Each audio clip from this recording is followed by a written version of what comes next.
Hello viewers, ಕರುನಾಳ ದಂಪತಿ YouTube ಚಾನೆಲ್ಗೆ ತಮಗೆ ಮತ್ತೊಮ್ಮೆ ಸ್ವಾಗತ. ನಮ್ಮ ವಿಡಿಯೋ ನೋಡ್ತಾ ಇರೋರು ದಯವಿಟ್ಟು ನಮ್ಮ ಚಾನೆಲ್ಗೆ ಸಬ್ಸ್ಕ್ರೈಬ್ ಮಾಡಿ. ಧನ್ಯವಾದಗಳು. Hi friends, welcome back to our YouTube channel. ಎಲ್ಲರೂ ಹೇಗಿದ್ದೀರಾ? ಚೆನ್ನಾಗಿದ್ದೀರಾ ಅಂತ ಎಣಿಸ್ಕೊತಿದ್ದೇನೆ. ನಾನೀಗ ನಿಮಗೆ ತೋರಿಸ್ತಿರೋದು ಅಬುದಾಬಿಯ ರೋಡ್ ಸೈಡ್ ವ್ಯೂ. ನೋಡಿ ಹೇಗಿದೆ ಅಂತ. ಎಲ್ಲರೂ ಎಣಿಸ್ಕೊತಿದ್ದಾರೆ ಅಬುದಾಬಿ ಅಂದರೆ ಬರೀ ಮರಳುಗಾಡು, ಅಲ್ಲಿ ಖಾಲಿ ಬಿಲ್ಡಿಂಗ್ಸ್ ಮಾತ್ರ ಇದೆ ಅಂತ. ಆದರೆ ನೀವು ಇಲ್ಲಿ ನೋಡ್ಬೋದು ಎಷ್ಟು ಮರಗಿಡಗಳಿದೆ, ಎಷ್ಟು ಗಾರ್ಡನ್ಸ್ ಇದೆ. ಇಲ್ಲಿ ರೋಡ್ ಸೈಡಲ್ಲಿ ಫುಲ್ಲು ಗ್ರೀನರಿ ಜಾಸ್ತಿಯಾಗಿ ಕಾಣಸಿಗುತ್ತೆ ನಿಮಗೆ. ಇಲ್ಲಿ ಫುಟ್ಪಾತು ಹಂಗೆ ತುಂಬ ದೊಡ್ಡದಾಗಿರುತ್ತೆ. ಇಲ್ಲಿ ಕರೆಂಟ್ ವೈರನ್ನೆಲ್ಲ ಮೇಲ್ಗಡೆ ಹಾಕ್ಕೊಂಡು ಹೋಗಲ್ಲ, ಎಲ್ಲ ಭೂಮಿ ಅಡಿಯಲ್ಲೇ ಇರುತ್ತೆ. ಹಾಗಾಗಿ ಇಲ್ಲಿ ಜಾಸ್ತಿ ಗುಬ್ಬಚ್ಚಿಗಳು ಕಾಣಸಿಗುತ್ತೆ. ಇಲ್ಲಿ ಗ್ರೀನರಿ ಮೇಂಟೈನ್ ಮಾಡಲಿಕ್ಕಂತ ಕೆಲಸಕ್ಕೆ ಜನ ಎಲ್ಲ ಇರ್ತಾರೆ. ಅವ್ರದ್ದು ಬರೀ ಅದೇ ಕೆಲಸ ಇರುತ್ತೆ, ಗ್ರೀನರಿ ಮೇಂಟೈನ್ ಮಾಡೋದು. ಇದೆಲ್ಲ ಅಬುದಾಬಿಯ ಬಿಲ್ಡಿಂಗ್ಸ್ ನೀವು ನೋಡ್ತಾ ಇರ್ಬೋದು.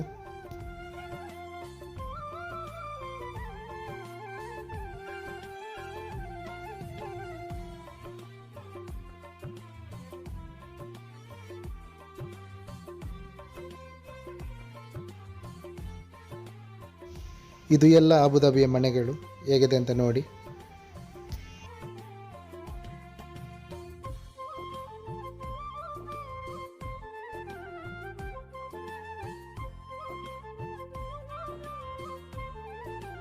ಇದು ನಾನು ಮರೀನಾ ಮಾಲಿಂದ ವಾಪಸ್ ನಮ್ಮ ರೂಮಿಗೆ ಬರುವಾಗ ತೆಗೆದ ವೀಡಿಯೋ. ಬಸ್ಸಲ್ಲಿ ಬರುವಾಗ ತೆಗೆದ ವೀಡಿಯೋ. ಎಷ್ಟು ಕ್ಲೀನಾಗಿ ಬಂದಿದೆ ಅಂತ ನೀವು ನೋಡ್ತಿರ್ಬೋದು.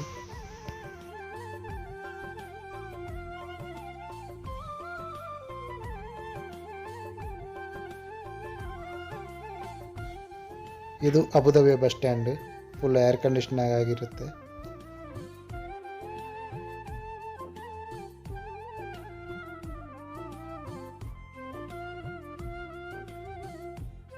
ಇವತ್ತೀಗ ಮಾರ್ಕೆಟಿಗೆ ಹೋಗಿ ಬರುವಾಗ ಇಷ್ಟೆಲ್ಲ ಐಟಮ್ಸ್ ಎಲ್ಲ ತಗೊಂಡು ಬಂದೆ. ಏನೆಲ್ಲ ತಗೊಂಡು ಬಂದೆ ಅಂತ ನಿಮಗೆ ತೋರಿಸ್ತೇನೆ. ಕುಚಿಲಕ್ಕಿ 5 kg, ಟೊಮೆಟೊ, ಪೇರಳೆ juice, chicken liver packet, mushroom packet,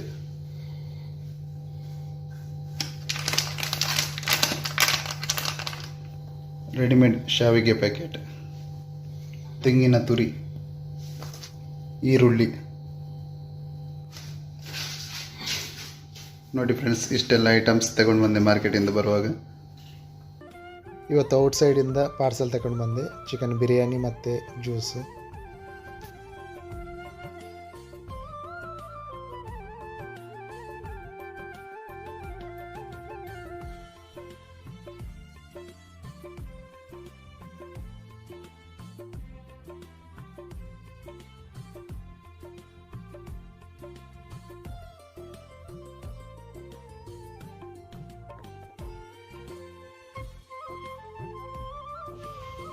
ಈ ಮಂತಲ್ಲಿ ನನಗೆ ಸೆಕೆಂಡ್ ಶಿಫ್ಟ್ ಅಂದರೆ ಆಫ್ಟರ್ನೂನ್ 3 o'clock ಡ್ಯೂಟಿ ಸ್ಟಾರ್ಟ್ ಆಗುತ್ತೆ ನಮಗೆ.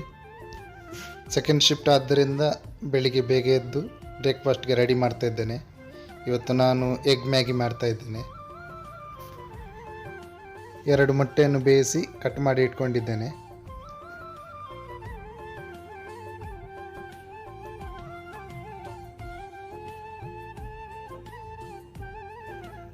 ಆಮೇಲೆ ನೀರು ಕುದಿಲಿಕ್ಕೆ ಇಡಬೇಕು ಒಂದು ಪಾತ್ರೆಯಲ್ಲಿ. ಮ್ಯಾಗಿ ಪ್ಯಾಕೆಟನ್ನು ಓಪನ್ ಮಾಡಿ ಅದರಲ್ಲಿರುವ ಮಸಾಲ ಪ್ಯಾಕೆಟನ್ನು ತೆಗೆದು ಸೈಡಲ್ಲಿ ಇಟ್ಟು ನೀರು ಕುದಿ ಬಂದ ನಂತರ ಮ್ಯಾಗಿಯನ್ನು ಬಿಸಿ ನೀರಿಗೆ ಹಾಕಬೇಕು. ಹಾಕಿ ಚೆನ್ನಾಗಿ ಮಿಕ್ಸ್ ಮಾಡಬೇಕು.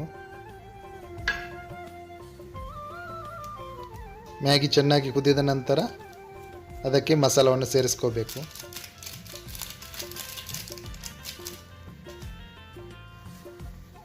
ಮಸಾಲ ಸೇರಿಸಿ ಚೆನ್ನಾಗಿ ಮಿಕ್ಸ್ ಮಾಡ್ಕೋಬೇಕು.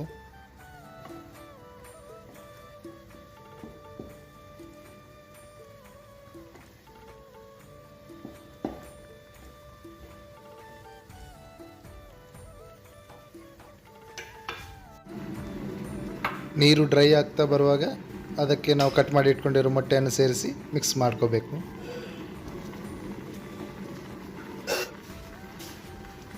ಸ್ವಲ್ಪ ಮಿಕ್ಸ್ ಮಾಡಿಕೊಂಡು ಮತ್ತೆ ತೆಗೆದ್ರೆ ಮ್ಯಾಗಿ ರೆಡಿಯಾಗಿರುತ್ತೆ.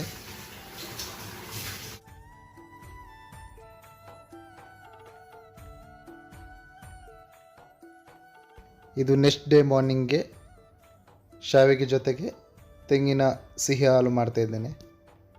ಬೆಲ್ಲ ಕರಗೋ ತನಕ ನೀರಲ್ಲಿ ಕುದಿಸಬೇಕು. ಮತ್ತೊಂದು ಸೈಡಲ್ಲಿ ತೆಂಗಿನ ತುರಿಯನ್ನು ಮಿಕ್ಸಿಯಲ್ಲಿ ಹಾಕಿ ಗ್ರೈಂಡ್ ಮಾಡಬೇಕು. ನುಣ್ಣಗೆ ಪೇಸ್ಟ್ ಮಾಡ್ಕೋಬೇಕು. ತೆಂಗಿನ ತುರಿಯನ್ನು ಗ್ರೈಂಡ್ ಮಾಡುವಾಗ ಸ್ವಲ್ಪ ನೀರನ್ನು ಸೇರಿಸ್ಕೋಬೇಕು.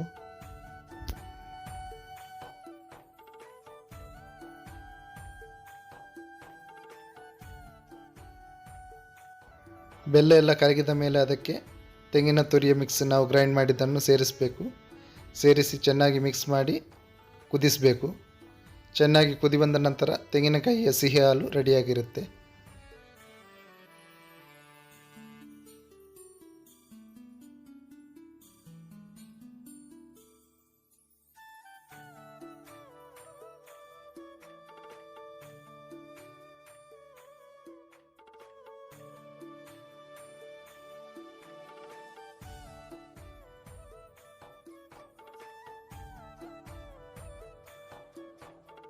ನೆಕ್ಸ್ಟ್ ಡೇ ಮಾರ್ನಿಂಗ್ ಬ್ರೇಕ್ಫಾಸ್ಟ್ಗೆ ನಾನು ಎಗ್ ಚರ್ಮುರಿ ಮಾಡ್ತಾಯಿದ್ದೇನೆ. ಎಗ್ ಚರ್ಮುರಿ ಮಾಡಲಿಕ್ಕೆ ನಾನಿಲ್ಲಿ ಈರುಳ್ಳಿ, ಟೊಮೆಟೊ, ಕೊತ್ತಂಬರಿ ಸೊಪ್ಪು, ಮೊಟ್ಟೆ, ನೆಲಗಡಲೆ ಮಸಾಲ ಹಾಕಿದ್ದು, ಉಪ್ಪು, ತೆಂಗಿನೆಣ್ಣೆ, ಮಂಡಕ್ಕಿ ಮತ್ತು ಮೆಣಸಿನ ಹುಡಿ ತಗೊಂಡಿದ್ದೇನೆ. ಇಲ್ಲಿ ಮೊದಲಿಗೆ ಒಂದು ಪಾತ್ರೆಗೆ ಈರುಳ್ಳಿಯನ್ನು ಹಾಕಬೇಕು. ಆಮೇಲೆ ಟೊಮೆಟೊವನ್ನು ಸೇರಿಸ್ಕೋಬೇಕು. ಆಮೇಲೆ ಕೊತ್ತಂಬರಿ ಸೊಪ್ಪನ್ನು ಸೇರಿಸ್ಕೋಬೇಕು. ಆಮೇಲೆ ಸ್ವಲ್ಪ ಉಪ್ಪನ್ನು ಸೇರಿಸ್ಕೋಬೇಕು. ಸ್ವಲ್ಪ ಮೆಣಸಿನ ಹುಡಿಯನ್ನು ಸೇರಿಸ್ಕೋಬೇಕು. ಆಮೇಲೆ ಮಸಾಲ ಕಡಲೆ ಸೇರಿಸ್ಕೋಬೇಕು. ಆಮೇಲೆ ತೆಂಗಿನೆಣ್ಣೆ ಸೇರಿಸ್ಕೋಬೇಕು. ಆಮೇಲೆ ಚೆನ್ನಾಗಿ ಮಿಕ್ಸ್ ಮಾಡ್ಕೋಬೇಕು. ಚೆನ್ನಾಗಿ ಮಿಕ್ಸ್ ಮಾಡಿದ ಮೇಲೆ ಆಮೇಲೆ ಮಂಡಕ್ಕಿಯನ್ನು ಸೇರಿಸಿ ಮಿಕ್ಸ್ ಮಾಡ್ಕೋಬೇಕು.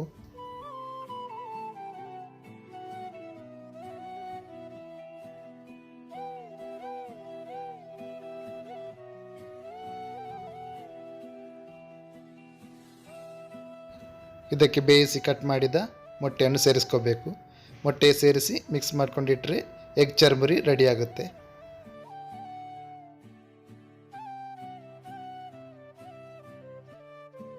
ಮಾರ್ಕೆಟಿಂದ ಬರುವಾಗ ಒಂದು ಸಿಹಿ ಹಳ ತಗೊಂಡು ಬಂದೆ. ಸಿಹಿ ಹಳದ್ದು ರೇಟ್ ಕೇಳಿದರೆ ನೀವು 5 ದಿರಾಮ್. 5 ದಿರಾಮ್ ಅಂದರೆ ಇಲ್ಲಿದ್ದು 110, ಇಂಡಿಯಾದ್ದು 110 ರೂಪಾಯಿ ಆಯಿತು.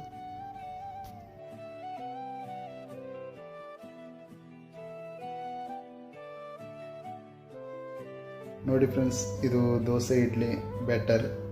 ಇದೆಲ್ಲ ರೆಡಿ ಇರುತ್ತೆ. ಇದರಲ್ಲಿ ಉಪ್ಪು ಸಹ ಹಾಕಲಿಕ್ಕಿಲ್ಲ. ನಾವು ಇದನ್ನು ಸ್ವಲ್ಪ ಮಿಕ್ಸ್ ಮಾಡಿ ದೋಸೆ ಕಾವಲಿಯಲ್ಲಿ ಹಾಕಿ ಫ್ರೈ ಮಾಡಿ ತಿಂದರೆ ಆಯಿತು. ಸೂಪರಾಗಿರುತ್ತೆ ಟೇಸ್ಟ್. ಸೇಮ್ ನಮ್ಮ ಮನೆಯಲ್ಲಿ ಮಾಡಿದ ದೋಸೆ ಥರನೇ ಇರುತ್ತೆ ಇದು.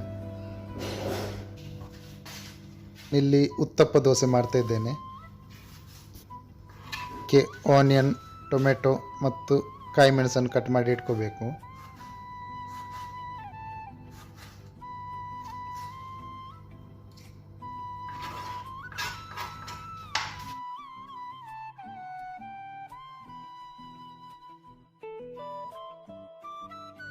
ಅವಲಿಯನ್ನು ಗ್ಯಾಸ್ ಸ್ಟವ್ನ ಮೇಲೆ ಇಟ್ಟು ಗ್ಯಾಸ್ ಫ್ಲೇಮನ್ನು ಫುಲ್ ಸ್ಪೀಡಲ್ಲಿ ಇಡಬೇಕು.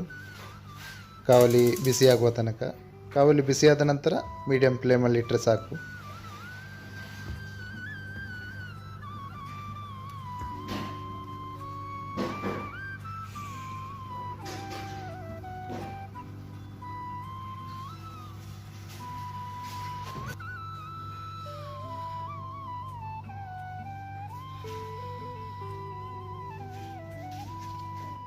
ಗ್ಯಾಸ್ ಫ್ಲೇಮನ್ನು ಮೀಡಿಯಮಲ್ಲಿ ಇಟ್ಟು ದೋಸೆ ಮಿಕ್ಸನ್ನು ಕಾವಲಿಗೆ ಹಾಕಬೇಕು.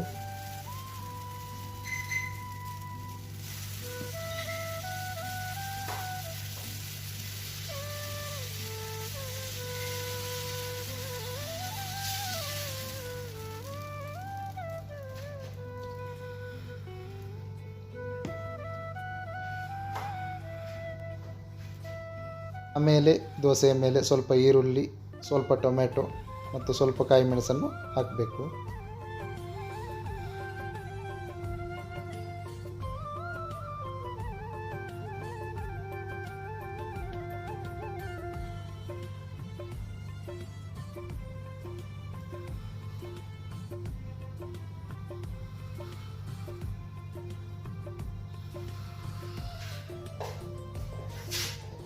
ಸೈಡಿಂದ ಸ್ವಲ್ಪ ಸ್ವಲ್ಪ ತೆಂಗಿನ ಎಣ್ಣೆನ ಹಾಕಬೇಕು.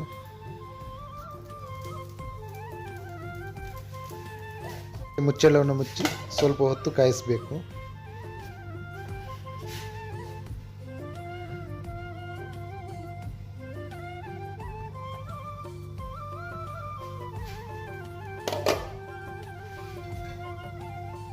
ದೋಸೆ ಕಾದ ನಂತರ ಅದನ್ನು ಮಗುಚಿ ಹಾಕಬೇಕು.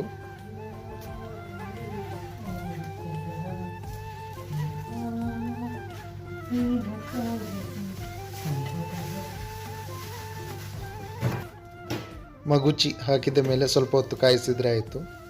ಆವಾಗ ಉತ್ತಪ್ಪ ದೋಸೆ ರೆಡಿ ಆಗುತ್ತೆ.